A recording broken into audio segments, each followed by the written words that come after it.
Alex Epstein, the moral philosopher of fossil fuel. Thank you for joining us at EOG TV. And my pleasure. And welcome to Egypt. I know this is your first time to visit Egypt. It is, yeah. So I hope you were enjoying your time. I know there's a big debate, and we're here. It's a very interesting discussion we're going to have with you about fossil fuel and the future of fossil fuel. So thank you again for joining us. Yeah, I mean, I'm always very eager to speak to African audiences because I think they're the biggest victims of the anti-fossil fuel movement. And there are a lot of victims of that movement, so to be the biggest victim is pretty bad.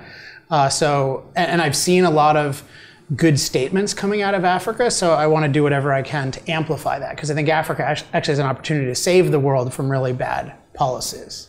And before we start with our discussion, why don't you tell us a bit about yourself? I know you're an author of so many books related to fossil fuels, so a brief introduction about yourself. Sure. So the thing I'm kind of most known for is I wrote a book called The Moral Case for Fossil Fuels that was a bestseller in 2014.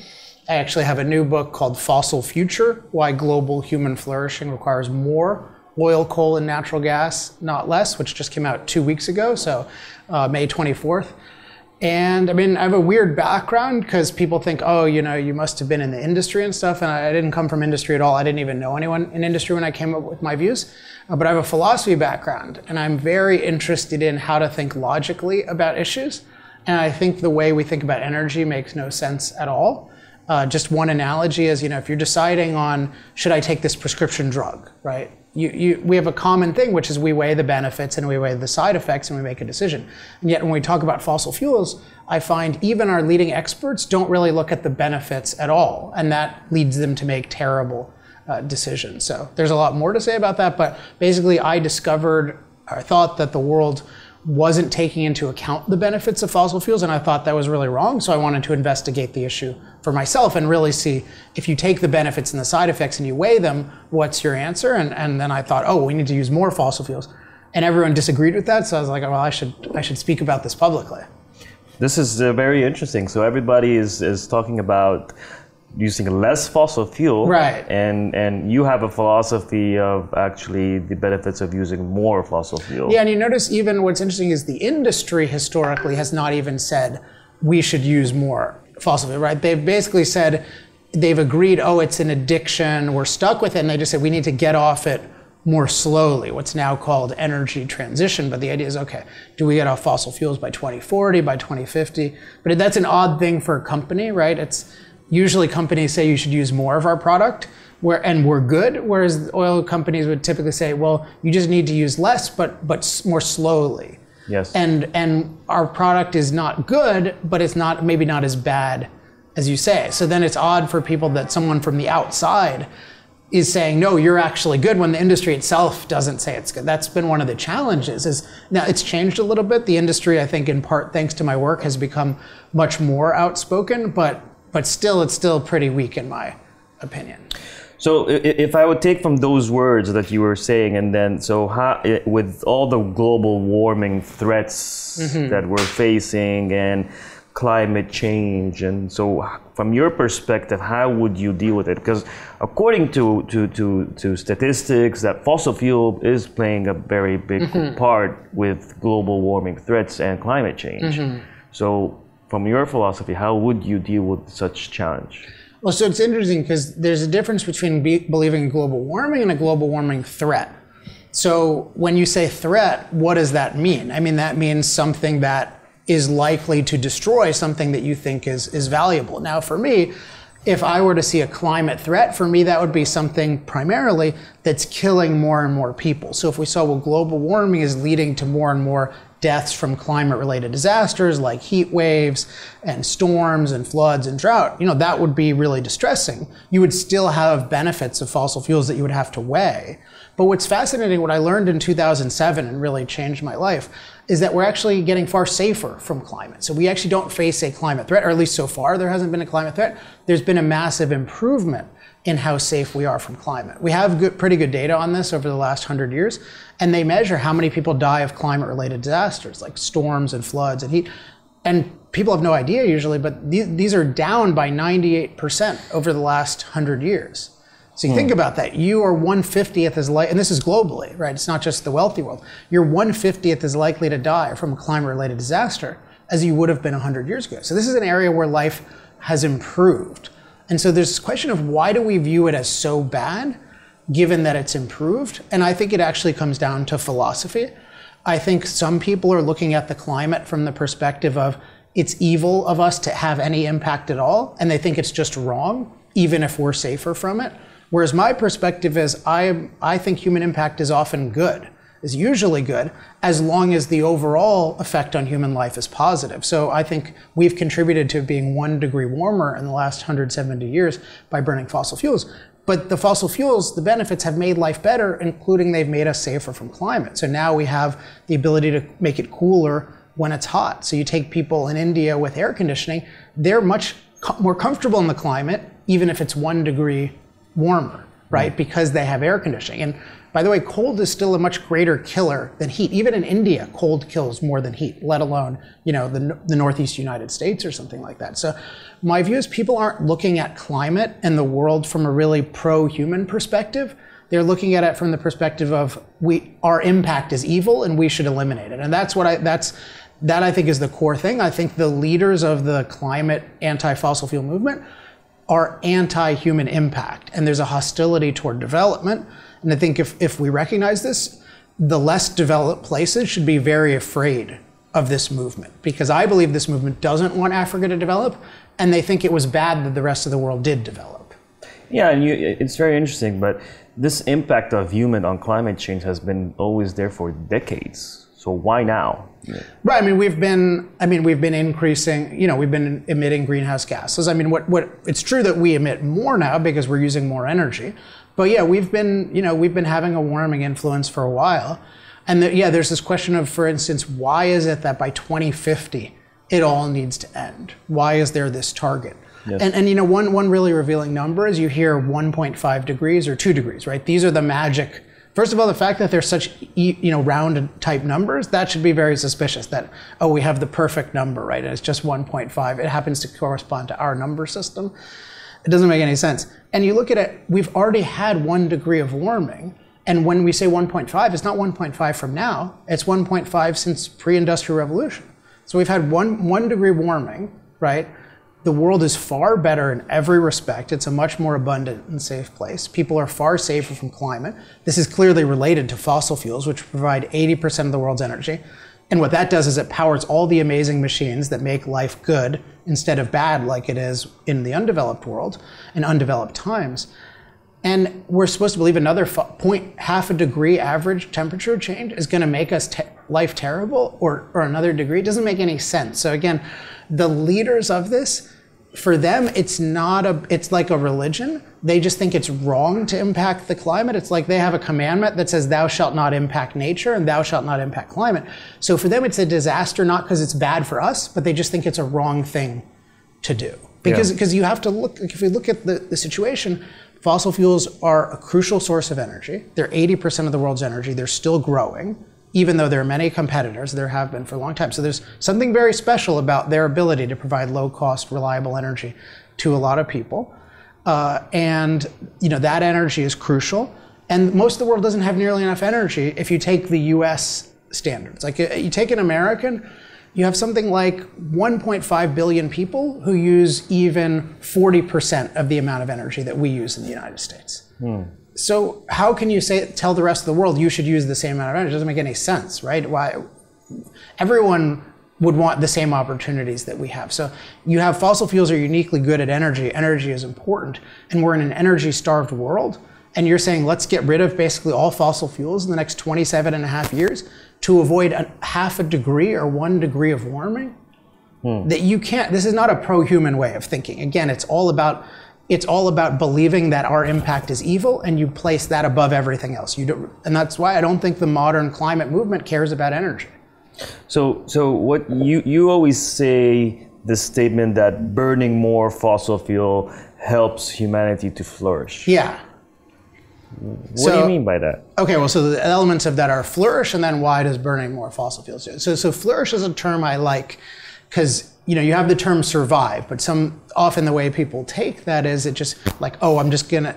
That can mean you're doing really well, or it can mean you just made it to the next day, even if you're on the verge of starvation. So what Flourish captures is that you're living more to your full potential. So you can think of it as you have a long, healthy. At least you have the opportunity for a long, healthy, fulfilling life. And so things like not just abundant food, clothing, shelter, medical care, education.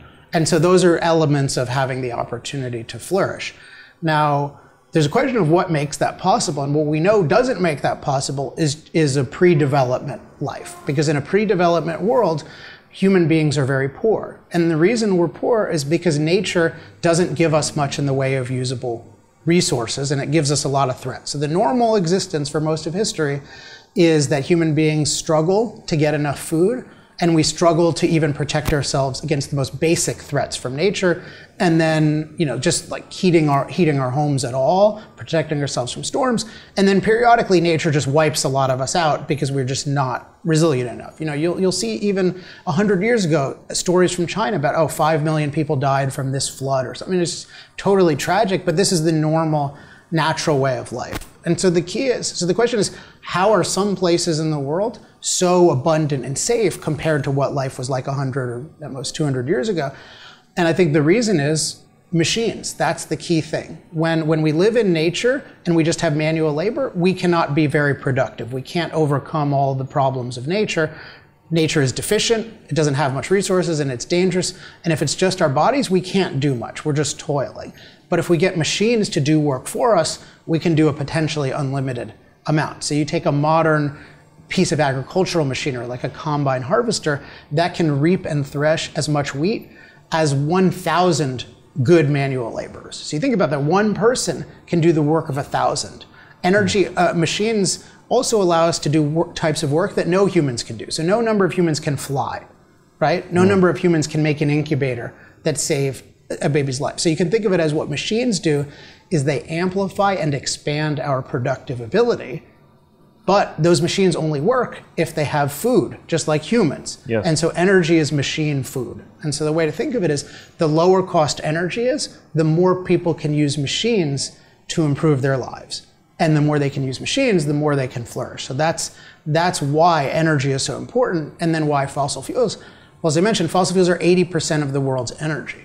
And they've had competitors for 100 plus years. So there's clearly something special about them. It's not just a conspiracy, because we see places using fossil fuels. And this is actually a good lesson for Africa, even because some countries have abundant fossil fuel resources, others don't.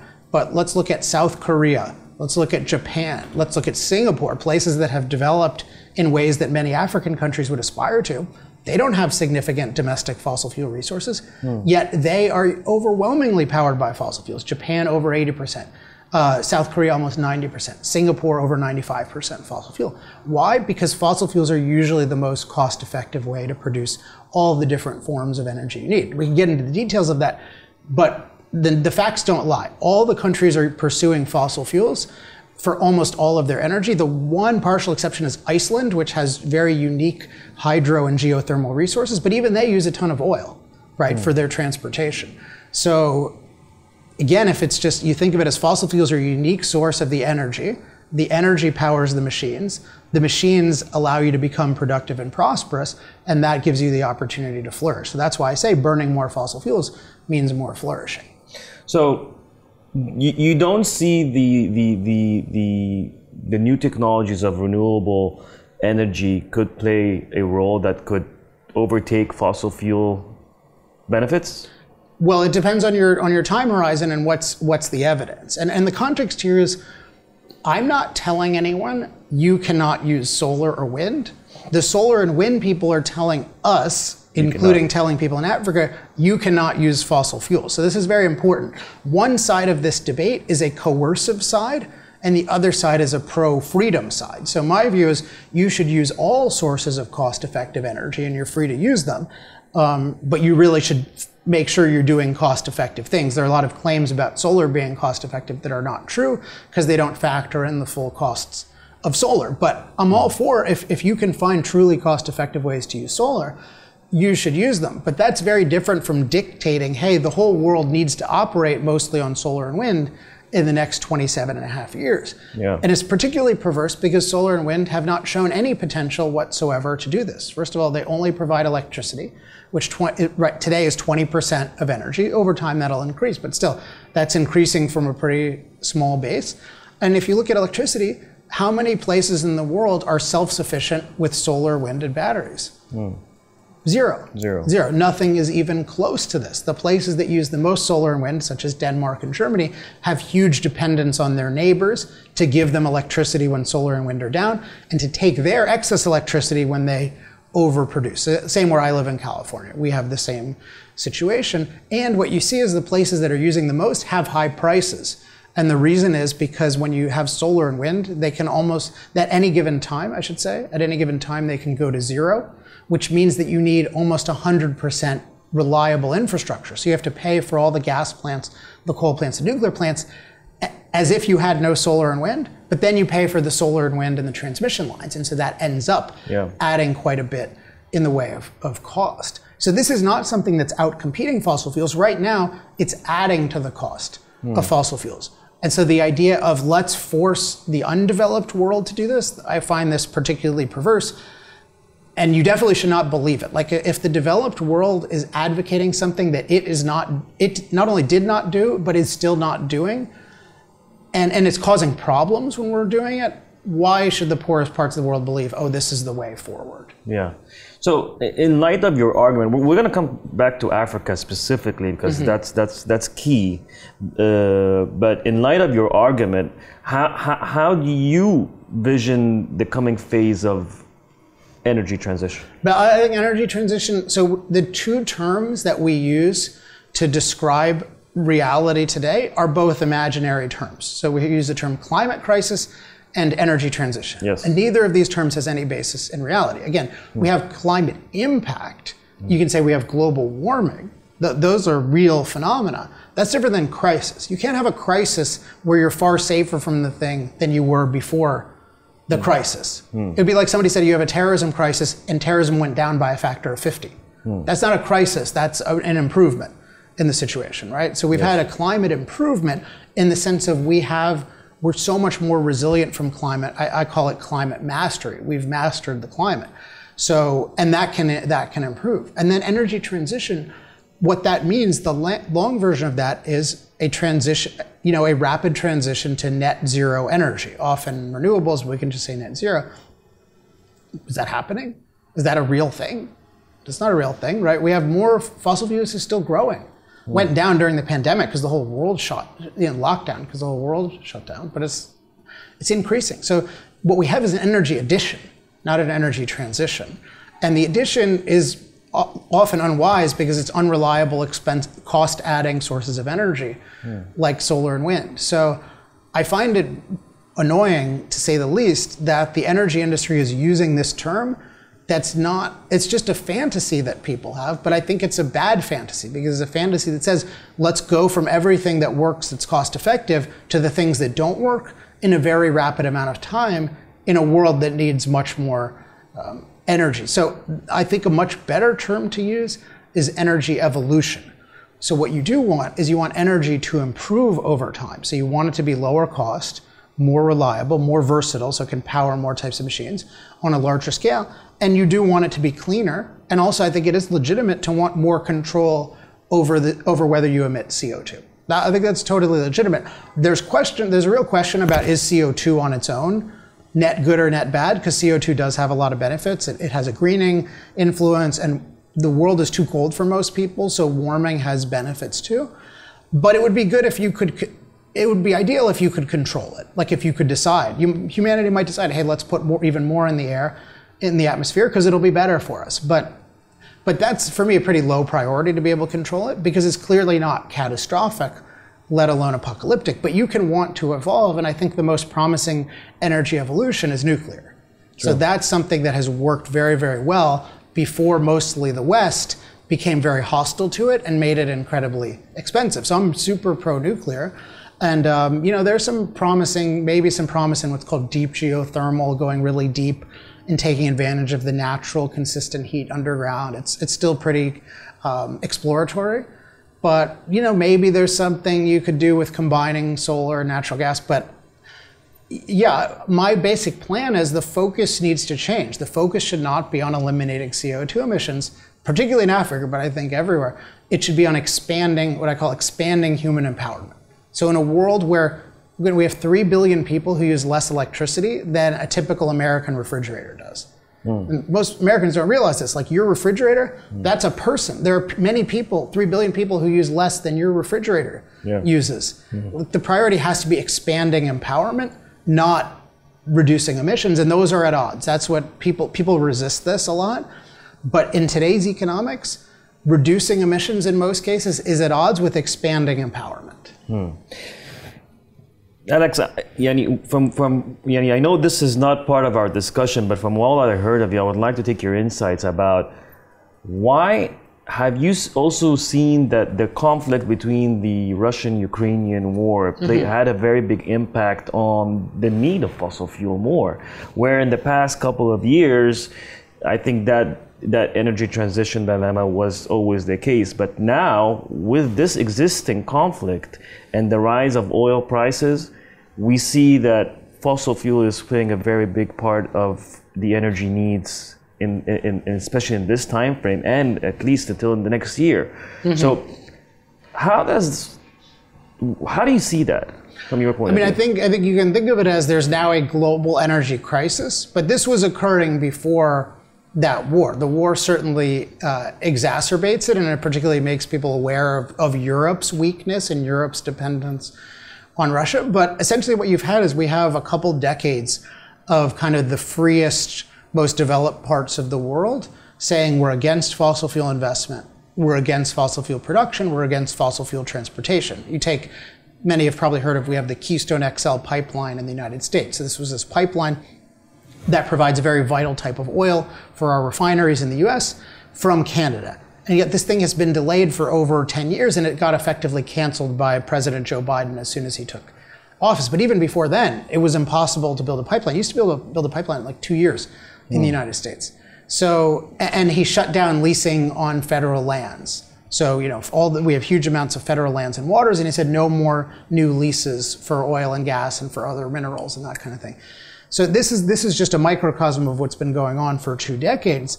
So what you have is a rising need for fossil fuels, and yet a large part of the world, particularly the most developed world, is restricting its ability. Now, during the pandemic, what happened is, because people were locked down, they weren't doing much, and so demand fell. Oil prices fell, as I think everyone in the industry is very aware. But there was this idea, there were some leading people saying they'll never rise again. But it was just because there was an artificially suppressed demand. But then what happened when demand came up again is that the industry had been really gutted and really disincentivized. And so much of the world, particularly the developed world, did not produce as much as it could. And so you have higher prices, and then we have the situation with Russia and Ukraine, and then there's a huge disruption there. I mean, that's and where people are saying, especially like, we don't want to use Russian oil, we don't want to use Russian gas. You become super aware, but this was all preventable, because what we did is we artificially restricted the supply of fossil fuels on the false promise that solar and wind could replace it. And you see, even just pursuing that net zero agenda a little bit has caused a global energy crisis. And I think this is a warning to all of us. The world is waking up, I think, but it should certainly be a warning to Africa that A, these promises don't come true, that solar and wind don't replace it, and that there is a very high price to pay. I've been talking while I'm in Egypt, I haven't looked at the official statistics, but I've been talking to just people who are saying, my food is 3 times more expensive now. Yes. And it's, that's very related to energy, including rising, fuel prices for the machines and rising fertilizer prices.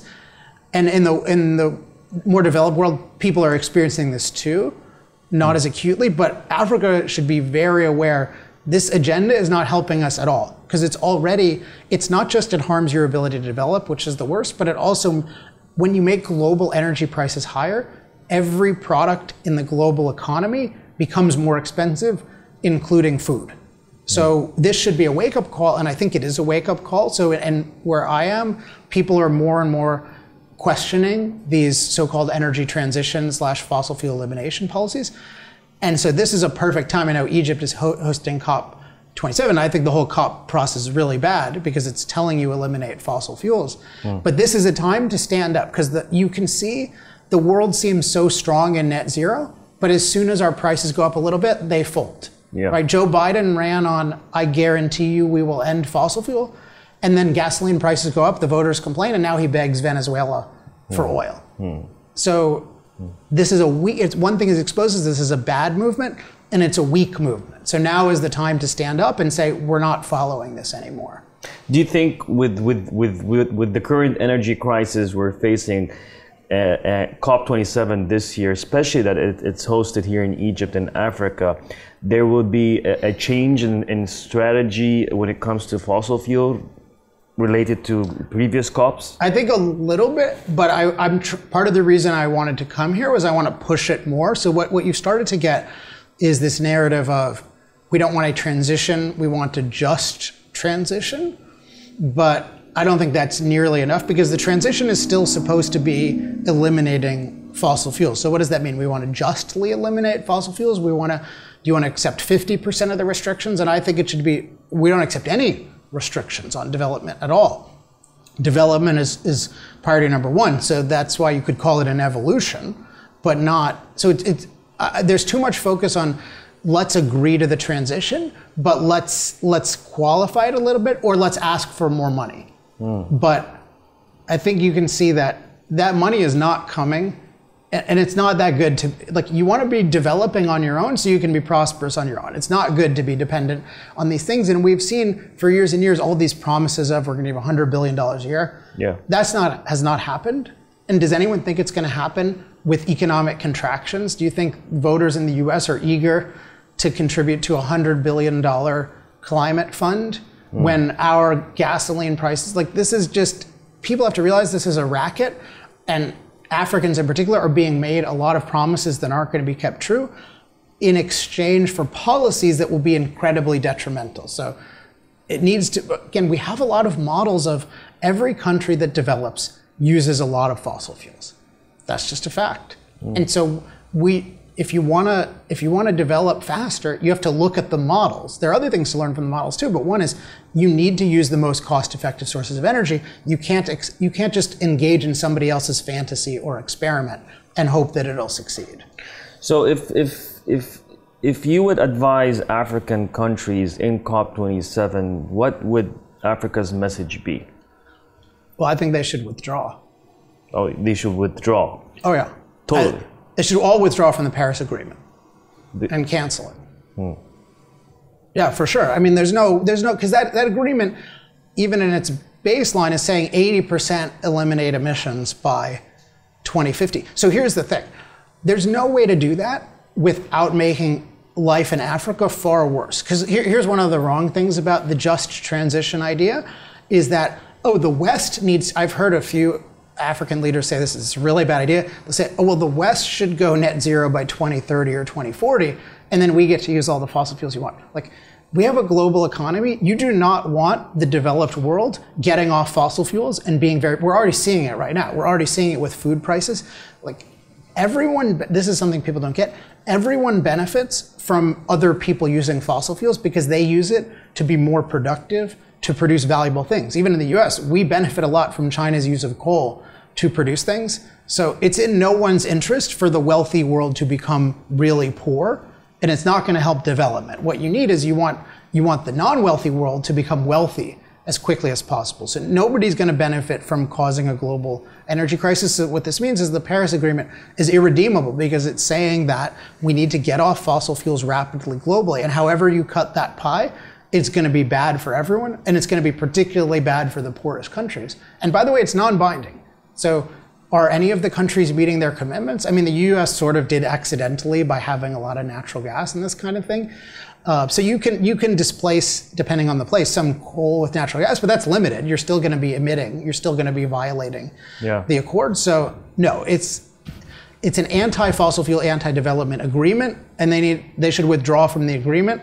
And they should at least withdraw. So that's why I'm saying I think it needs to be much more extreme. But here's the thought experiment. What would happen if all the African nations said we're withdrawing from this agreement?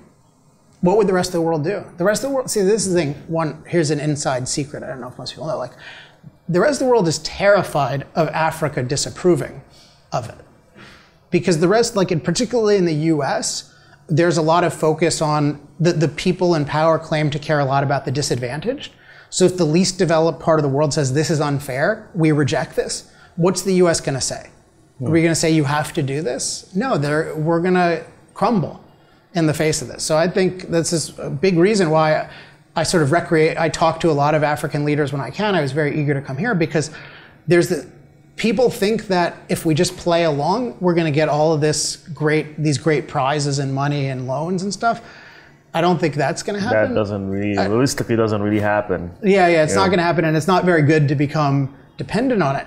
Whereas if you stood up, I think it would be a very different dynamic. And one thing to stand up against is even with these development loans, which I think have a lot of problems with them, you should at least stand up and say, stop discriminating against cost-effective fossil fuel projects. And if the leaders stand up, look, these American and European, like, I love America, and I don't love Europe as much as America, but I like Europe okay. But on this thing, they're being really bad, telling the world to go net zero, but we see how weak they are. Again, they've given up so much of their agenda just because gasoline prices went up a couple dollars. Yeah. If Africa stood up, many African leaders stood up, they would have nothing to say. But if Africa did stood up, which I know realistically is not easy to happen. Well, maybe everyone will watch this interview. Maybe, I hope so. But there comes another challenge where the production of fossil fuels in Africa mainly comes with technologies investments that comes usually from the US and Europe. So if Africa stood up, you would see less of those investments and less of those technologies that help produce from where would they come from? Well, no, but that's part of standing up, is saying it's good to invest in these things, and if you want to invest, you need to invest in these. That's why I said, you should tell all the loan institutions to stop discriminating against fossil fuels. So yeah, I mean, I think there's a question, and I'm studying this, but I'm not yet an expert, in just, what are the best paths toward development, and how do you, minimally depend on loans, but how do you encourage investment? But we have a lot of models that I think we can study, and none of the models involve not using fossil fuels and accepting these ridiculous terms. So again, I think that the West's already, even because of my work, the West's insistence on anti-fossil fuel loans is really being challenged. It's really coming into question, me and a few others.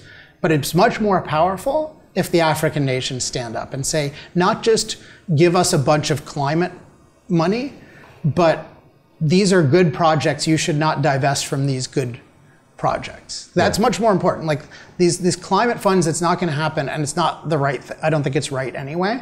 I don't think it's true that the world becoming wealthier has made the climate unlivable for Africa. It's just not true. Again, Africans are safer from climate than ever. Africans are also wealthier than they have been in the past, in part because of the global economy. So the solution is not to say, this is bad, now give us a bunch of money and we'll adopt your net zero policies. It's to say, no, we want to learn, we want to develop in the best way possible now, which includes fossil fuels. Okay. So when some energy experts see natural gas as an ultimate fossil fuel in the energy transition process, they see natural gas as the cleaner energy when it comes to fossil fuel. How do you see that? Well, so again, there's this idea of transition, which is we're getting rid of all of it, and then natural gas is viewed as the least evil. And I think you shouldn't be thinking that way. I think you should be thinking of what's the most cost-effective thing. But natural gas has a lot of virtues.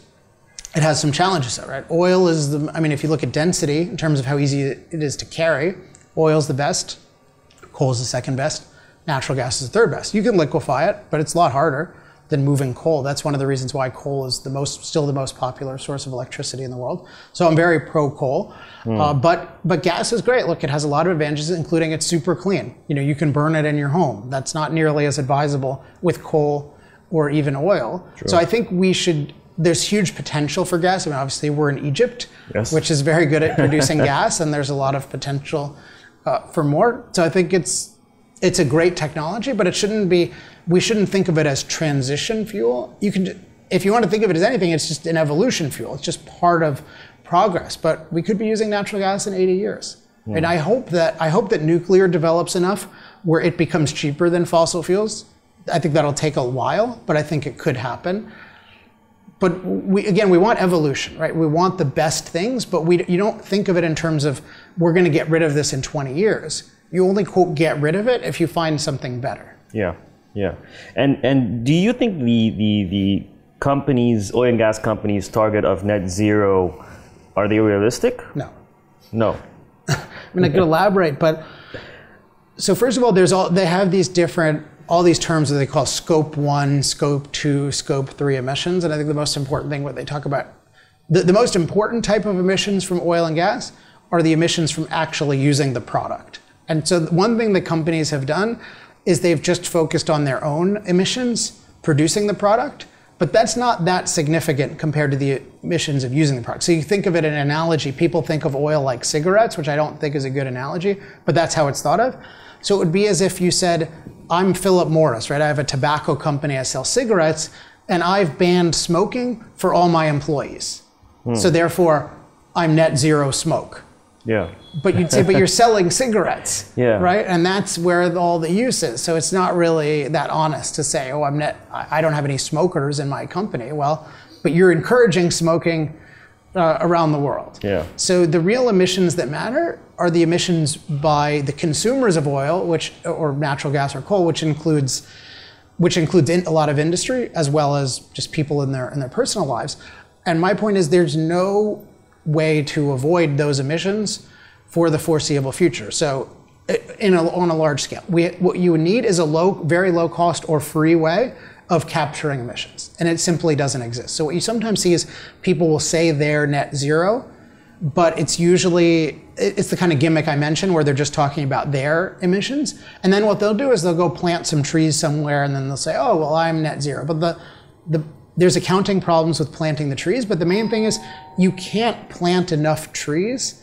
There's not enough space, like just open space to plant trees cheaply to offset all the world's emissions. So what you're doing is you're just taking you can call the low-hanging fruit or the easy things, and you're saying, oh, I'll just take those. But you're just doing that because you're rich. But then no one else has the opportunity to do that.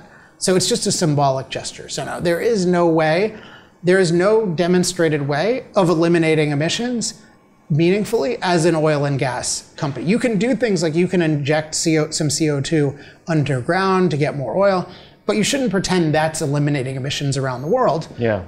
If you do that, it should be because it's good for your business, because CO2 has industrial uses. But there's not anywhere near enough industrial uses to offset all the world's emissions. So you have to, my view in Fossil Future is, I spend, I think, 6 chapters to get there, but there's no way of getting around the fact that to flourish, humanity needs more fossil fuels, and that means more CO2 emissions. Yeah, yeah.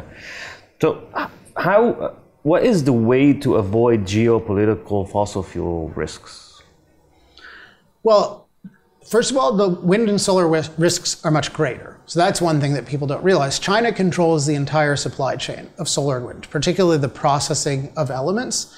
So they mine a lot, but particularly they process mined materials. So even in the US, if we got around to mining anything, which we have so much hostility toward mining, because we have this whole green anti-impact movement that thinks all impact is bad. But even if you do that, China's processing so many of these key materials that they have a real ability to cut things off. So people are worried about Russia's control over oil. That's nothing compared, or gas, that's nothing compared with what China has over solar and wind. So whenever you have a global supply chain, you have these kinds of things, but the number one thing you have to do is try to ensure that your supply chain has friendly people who are incentivized to keep producing things. Now, almost everyone is incentivized to keep producing, so even Russia's not going to cut off all their oil and gas indefinitely because their whole economy depends on that. Even the US, which that's not nearly as central, would we cut off our oil and gas production for a month? I mean, that would be just horrifically bad for us in addition to the world. But you do want allies. So you take Europe. How much effort did Europe spend on diversifying its supplies of gas in terms of its own development and importing it from allies. Basically none. And now they're trying to do this crash thing to import, say, liquefied natural gas from the US. That's probably a good thing for them to do. But this is the kind of thing you have to be thinking about. Energy is so crucial to your economy and to your citizens' lives that you really need to, it is a national security thing to think about, how does this supply chain work? How do I have it insured? And so you kind of need to find which countries are allied, which can we have good deals with, which don't we trust? And I think in the US, we're sort of way too reliant on China, given that there's a lot of hostility and given that they have ambitions to overtake us in a number of ways. Yeah, absolutely. And what do you think of the alternative fuels like waste to energy and biofuel? So I always think about the world needs much more energy, and fossil fuels already produce a huge amount. So when you're looking at these things, you have to differentiate between something that might work on a small scale versus something that could replace fossil fuels on a large scale. So neither of these is remotely plausible as something that can replace fossil fuels on a large scale. So if you take the waste thing, do we create enough waste? We don't create enough waste to generate all the energy. That would be very weird if we did that, right? Because the waste is waste from stuff that we produce using energy. So is it really, we can burn so much trash. So when a company, say an airline company says, oh, we're using sustainable aviation fuel based on trash. Okay, but there's only so much trash to go around. It's like it's like the offset issue where you're taking a very small resource and you're saying, oh, I'm using it to become net zero. Why doesn't everyone else do it? But everyone else can't do it because there's only a small potential. And with biofuels, biofuels have scalability issues because you have to farm them. I mean, right now, particularly with food prices, people should be particularly aware of this, but most biofuels are competing with food. And take in the US, our machines use 75 times more energy than we do. So do you really want to be feeding our machines with farmland that's already having challenges producing enough? So that's what you find. I talk about this a lot in chapter 6 of Fossil Future, but biofuels just don't scale well. The best biofuels are actually usually when they're just residual from other things. So yeah, if you had French fry oil or something from McDonald's and you can sell that cheaply, that's great. But you can't, or waste alcohol from beer, maybe you can make ethanol. But this is a very small amount of energy. So none of these are, the key term is scalability, and a lot of these supposed replacements, even if they work at a small scale, do not work at a global scale. Alex, my last question would be, what would be your overall key message that you would say to the different leaders in the African continent, especially in light of COP27? I think I said it pretty forcefully before, but you have to recognize that the whole net zero COP agenda is diametrically opposed to everyone's interest, but in particular to your interest, because it's telling you to, in one way or another, pursue energy elimination policies. That's really what net zero means, on a rapid timetable when you desperately need more energy to develop. And so the policy should be, we are going to pursue a policy of energy evolution with the most cost-effective energies available, including fossil fuels, which will almost certainly dominate in most places.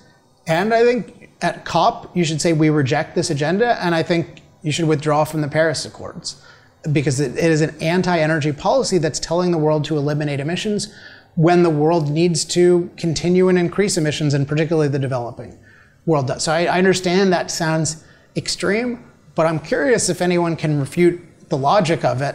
And the other thing I would just say is the US is, not just the US, the whole international climate agenda, it's very weak, as we can see by the fact that a lot of it has folded just because of some rising energy prices that are nothing compared to what net zero would do. So their commitment, the commitment of this was very superficial, and it's starting to crumble. So now is the time to stand up, and then you can help all of us by making it crumble even faster. Alex, thank you so much for your insight. My pleasure. It was really interesting to listen to another side of a story where the whole world is in one direction. It's always interesting to see the fossil fuel benefits, not the disadvantages that everybody's talking about, especially in these times of climate change, or climate impact, which we should now realize that it is not the change, it's the impact, as you just said. Your argument, I think, is some of them is extremely logical, and I'm very happy that we shared this with our audience. And I look forward to the feedback. And my email is alex@alexepstein.com if people want to send me feedback. I can't read Arabic, but I can read English. Well, we'll make sure we will help you with that. And good luck with your debate today. Thank you. Thank you so much. All right, thank you very much. Thank you. Thanks, Eric.